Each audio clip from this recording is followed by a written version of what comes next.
At 10 o'clock on a Monday night, a man in the uniform of a sergeant of police walks down a dark side street and enters a small hardware store. Hey, anybody in the store? Coming, mister, coming. Gotta wait for service, pal. We're just close. Holy smoke, the cops. I'm looking for Laurie Evans. He's my old man. Well, what do you want to see him for? It isn't a pinch, kid, just a friendly visit. Laurie and I used to be pals long time ago. Oh, I see. They call me Steve. Pop! Hey, Pop, come on out. Oh, what is it, Steve? We got a visitor, Pop. Pull down your glasses and take a gander. Hello, Laurie. Yes. Yes, Malone. Say, Pop. Go to bed, Steve. I'll look up. But Go to bed. Oh, gosh. All right. So long, Sergeant. Good night, Steve.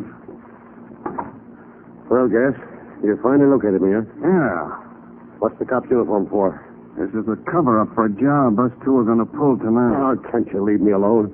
I've been straight for 10 years. I haven't done a job since... Since the St. Louis deal, huh? I lost my thumb in St. Louis, but you lost your nerve. Maybe. Anyway, I'm straight and I'm staying. Listen, Laurie, I've been a long time finding you. Don't think I'm going to let you back out now. All I got to do is pass the word that good old Laurie Evans is here running a hardware joint on me. Okay. What's the deal? You're going to help me crack a safe tonight, Laurie. Well, there's nothing much in that safe but a list of names. Names?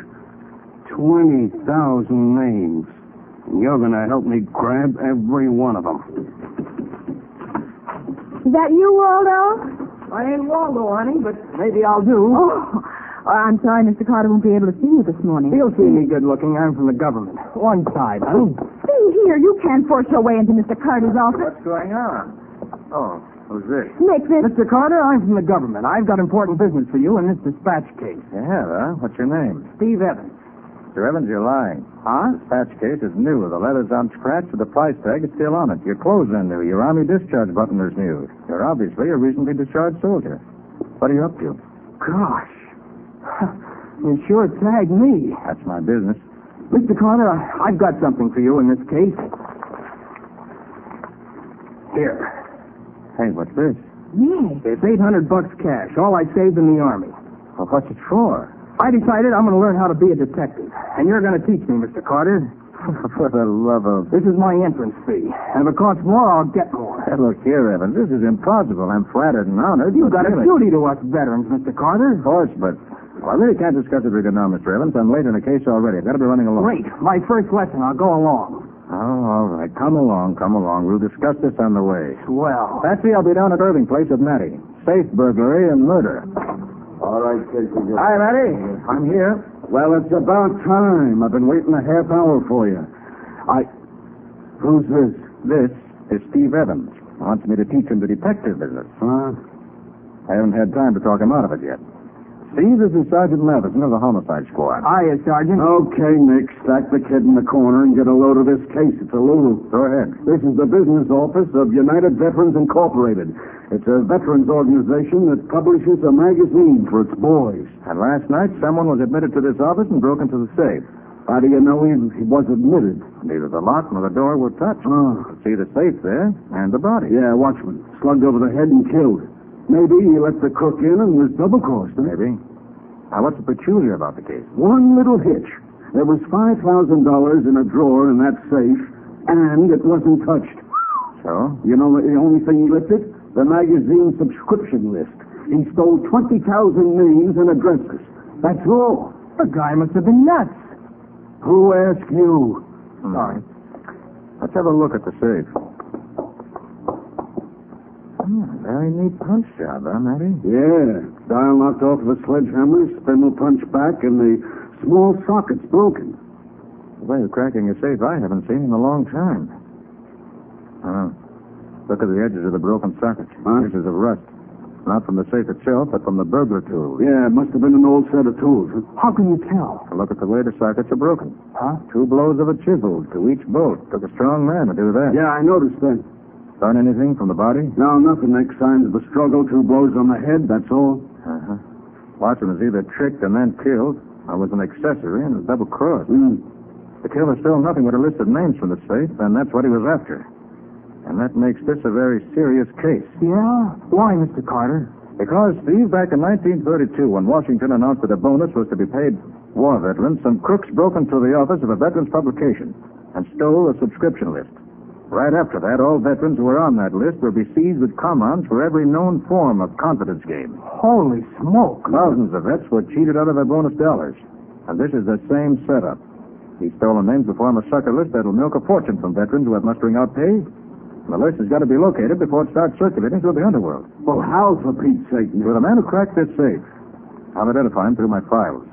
Then we'll maybe be able to locate him. Come on. Sure, you got every card off, Patsy. Right, Nick. Well, Matty, explain to Steve how we keep files on crooks. Oh, I'm a veteran, Sergeant. All right. Now, listen, kid. Every crook uses a personal technique on a job, see? He never changed it. It's almost like an autograph. Here are the cards, Nick. Well, thanks, Patsy. Steve, we're looking for a burglar who opens safes with a punch technique and who cracks bolts with a chisel rather than a wrench. Yeah. This technique is so unfamiliar to me, I'm sure he hasn't been active lately. All right, let's have him, Patsy. Adams, no record since 28, specialty blowtorch job. Brookman, no record since 34, specialty punch job. Take that card, Matty. He's a possibility. Okay. Dennison, no record since 29, specialty chopping job. That's a technique, Steve, of turning a safe over and chopping the bottom out. Dennison isn't our man. Right. Dugan, 37, specialty ripping job. That's ripping open a safe with a kind of giant can opener. No kidding. Dugan's not our man. Oh, what's the matter, Patsy? Huh? You better read this one yourself, Nick. Maybe it's a coincidence, but then again, seeing what happened this morning. I see. Steve, what's your father's name? Laurie Evans. I see. Why'd you come to see me this morning? Well, I already told you I want to be a detective. You sure that's the reason? Not too late to tell the truth. Well, why would I lie to you, Mr. Carter? Where is your father? In a hardware store on Mayor Avenue. Hey, what is all this, Mr. Carter? Explanations will keep. Right now, we're all getting into my car and driving out to the hardware store. I've got to see Laurie Evans. Pat. Is this it, Steve? Yeah. Come on. Look, Nick, what's the kid's old man got to do with this? You'll see, Nettie. Open the door, Steve. Right. Store's empty. Where's your father? Oh, he's probably in the back of the store. Call him. Hey, Pop, we got somebody here to see you. Wait a minute, Nick. Yes, what is it, Patsy? On the floor here, behind the counter. Behind the... Holy smoke. Nick. Pop, what's happened to him? Pop! He's dead, Steve. Been murdered. Behind the sales counter of the Evans hardware store in Brooklyn, Nick examines the body of Laurie Evans while Patsy, Matty, and Steve Evans watch. Laurie Evans was in a fight before he was killed. Yeah, look at the scratches on his hands and face. The fight led behind this counter. See the nail kegs and tools knocked off the shelves? Yeah. And he was thrown down here. I wish I'd been here. Head struck that sack of plaster of Paris, splitting it open. The killer grabbed a screwdriver and stabbed Laurie with tremendous force. Killed him almost instantly. But why, Mr. Carter, why? Steve, you'll have to know the truth sooner or later. Here's the card from my files that led me to ask you about your father. Laurie Evans, inactive since 1935. Specialty punch jobs. Further characteristics. Cracked safe bolts with chisel. This isn't true. My father isn't a crook. He never was. Steve, it's the truth. There's no question, kid, your old man pulled a veteran job last night. That's a lie. He's got an alibi for last night. What He alibi? was with a friend of his, a cop, Sergeant Malone. And he came The here. answer to the burglary, Matty. I was wondering how Evans got into that office till Watson was duped. Evans was with a pal in police uniform. Well, how do you know the guy with him was a crook? Why was he a real cop? Because you left a signature here. What do you mean? Look, where the plaster of Paris is spilled on the floor, there's a handprint on it. A right hand with a thumb missing. A policeman can't stay on the active force with a right thumb missing. You're right, Nick. Maybe this Malone high-pressured your father into doing this job, Steve, but that isn't the important thing now. The important thing is to find Malone and the 20,000 names he's stolen before he peddles them to every crook in the country. Now, just a minute. Maybe Steve Evans fooled you, but he hasn't fooled me. Huh? Nick, I want to know why he came to you this morning after his old man cracked the safe at Irving. Oh, wow, Matty. Quiet. Quiet. This is official, Nick. Look here. You can worry about a sucker list of 20,000 names. I'm worrying about 2 murders, and Steve Evans is my #1 lead. He's coming down to headquarters with me for a long talk. Now, how about it, Matty? Will you try it my way? Oh, it's the darndest scheme you've ever come up with, Nick. And if he is guilty... But, Sergeant, I swear I know... Well, Matty, all right. What if it backfires? It won't, if Nick says it's okay. Now, Steve, listen carefully. Yeah. I've been telling Sergeant Matty. The only way I can see to locate Malone and those stolen names is for you to escape. So I gathered, but how do we work it? We'll pay you. After you escape, take the northbound subway to Isham Park. Yeah? Get out of Isham and take the ferry across the river. From the ferry landing, strike north along the Reservoir Road. Got that? Yeah. When you reach a town called Hessian Courthouse, give yourself up to the police. Pick myself up. But I thought you were in the Army. Do you have to understand orders to follow them? No, Mr. Carter. Very well. You've got to get through to Hessian Courthouse, Chief. You've got to follow the route I've scheduled, no matter what happens. Oh, yes. One important thing. Wear a pair of gloves. A pair of gloves? Yes. All right, I'll do it, Mr. Carter. Here's police headquarters coming up. When we get out of the car, we've got to put on a good show for the benefit of any onlookers. If you hit me in the jaw and run, I'll make sure to fall against Matty so it looks good. Duck down on the subway and get going. Yes, sir. All out, far as we go. Matty, you're a fool. I don't know whether Steve is guilty or not, but the important thing is... You're not arresting me! Nick! Hey, come back here! Watch out, Nick. The kid's getting away. Get off me, will you? Hey, what happened? Stop that man! Stop him! I'm gone, Nick. Good. So wait, wait. Now let's get to work. Ladies and gentlemen, this is Nick Carter. I'm broadcasting from my car by short wave. Your local station has kindly consented to relay this announcement to help in the search for Steve Evans, suspect in the murder of a watchman at Irving Place, and his father, Laurie Evans, in a hardware store in Brooklyn. Steve Evans has escaped police custody and is at large in the city. He is 20 years old, of medium height, red hair, brown eyes. He is wearing gray suit, gray hat, blue overcoat. He has lost the thumb from his right hand. When last seen, Steve Evans was on the subway headed north toward Isham Park. Please communicate any information to me at once. There is a reward for his capture. Hey, buddy. Did you hear that announcement on the air? Huh? What announcement? I heard it just before I got on at the last station. Nick Carter's offering a big reward for a killer. Whole city's buzzing around trying to grab it. Yeah? Well, who's he looking for? Guy named Steve Evans. Killed his old man, they say. He killed his old man.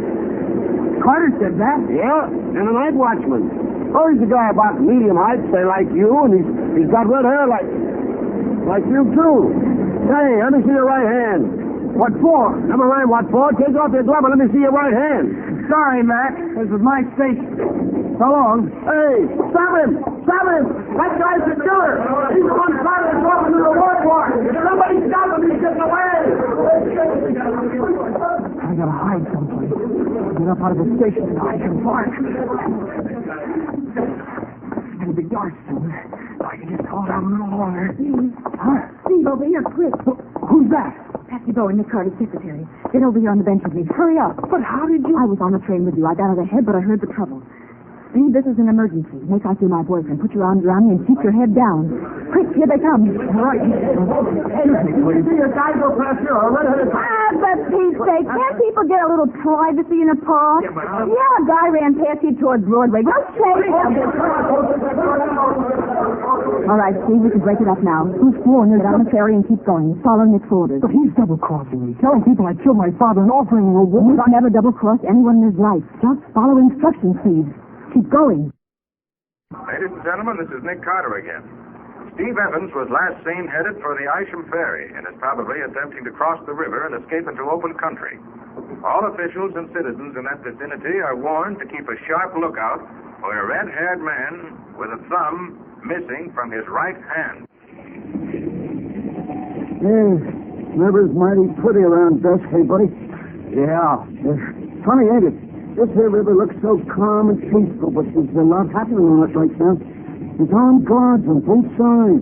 Yeah? How come? Ain't you heard? There's a killer trying to get across in this ferry. Killed his own man, he did. Name is Steve Evans. Everybody's looking for him. Yeah? Yeah, Nick Carter himself is directing a search by radio. Have a cigarette? No, thanks.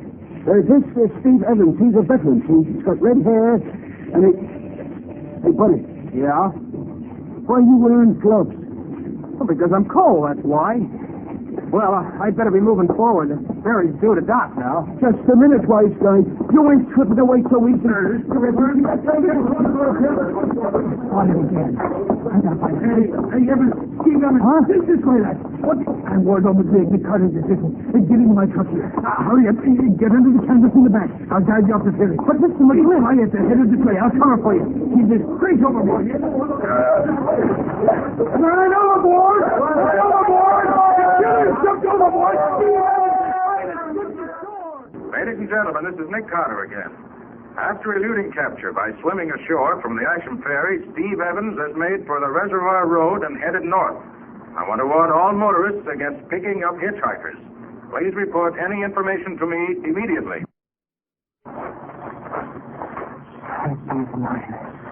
I gotta keep going. I gotta keep on Asham Courthouse. I promised Mr. Carter. Who's that? There's someone behind that tree. Oh,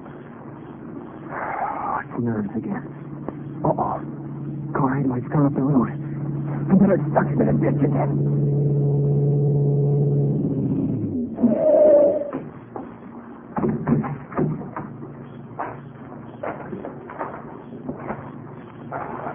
All right, kid. Come out of the ditch. Malone. Yeah. Gas Malone.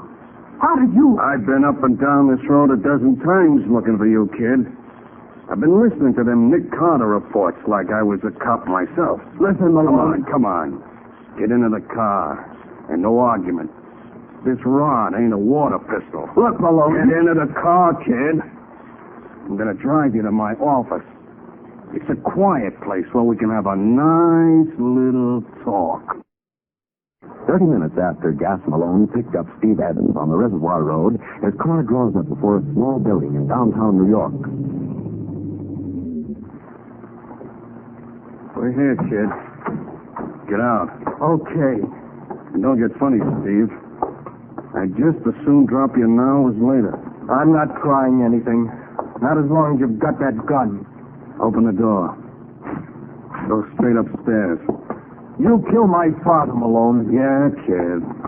His conscience started bothering him about the way I knocked off the watchman last night. It was all for phoning the cops. I had to shut him up. No hard feeling, kid. It was business. Yeah, dirty business. Just like I got nothing against you, kid. Maybe you're a nice guy for all I know. Open the door. Go on in. No, kid. I got nothing against you. But you might make trouble for me. Listen, Malone. I got a nice setup here, see? Quiet little office. 20,000 names of ex-GIs. The hottest sucker list an operator ever got his hands on. And after I take the cream off the list, I can sell them names for 2 bits each. Why, there's 50 grand in this deal for me, and I sort of got to protect it. Listen, Malone, you don't have to kill I me. know the cops want you for the killings. I don't know how you got mixed up, and I don't care. Just as soon leave you to handle the mess yourself, except for one thing. What? How come they said you was missing a thumb? They said I was missing a Yeah, thumb? how come? What'd you tell them? I never told them nothing. Now, look. This is the clutch, kid. We're all alone here. You, me, and this gun. Now, I want some answers. What about the thumb? Honest, Malone, I don't... Hey! Missed you that time, Steve, but I'll take better aim the next time. Why'd the cops say you was missing a thumb, Steve? Said that a trap. Malone, don't try to shoot him out. I warned you. Pick up his gun, Steve. Okay. Sorry I was late getting up the stairs, but the door of the luggage compartment of Malone's car jammed on me. It took time for me to get out. Hey, Carl. Stop your whining, Malone. I just put a bullet through your left hand, that's all. Maybe you'll lose that thumb, too. But it won't make any difference to you when you're in the chair. Mr. Carter, I still don't understand why I had to go through that whole routine. You were bait, Steve. Sure, right, just bait. But why? Well, you see, Steve, it would have been impossible to track Malone down in time to stop him from using those stolen names. So instead of looking for him, I made him look for me and lead me to the stolen names. Yeah, but he was looking for me. Well, naturally, that's what I wanted. So I stirred up a big fuss, made broadcasts every 15 minutes, kept stressing the fact that you had a missing thumb. Well, that's what I don't get. Malone believed the police were after you, but he couldn't understand about that thumb. Finally, his curiosity got the better of him. He had to find you and ask you about it. Oh. I made sure he'd know where to find you. But he might have killed me. Not until he found out what he wanted to know. And I felt sure he wouldn't try anything where he picked you up because there might be police around. And don't forget, Steve, I followed you up the Reservoir Road, hiding in the brush behind you. Then that was you behind that tree. Right? As soon as I heard Malone say he was going to drive you to his office, I slipped into the baggage compartment of his car while he was talking to you. Because his office was what I wanted to locate. I passed you 7 times on the road, Steve. I was in Nick's Roaster.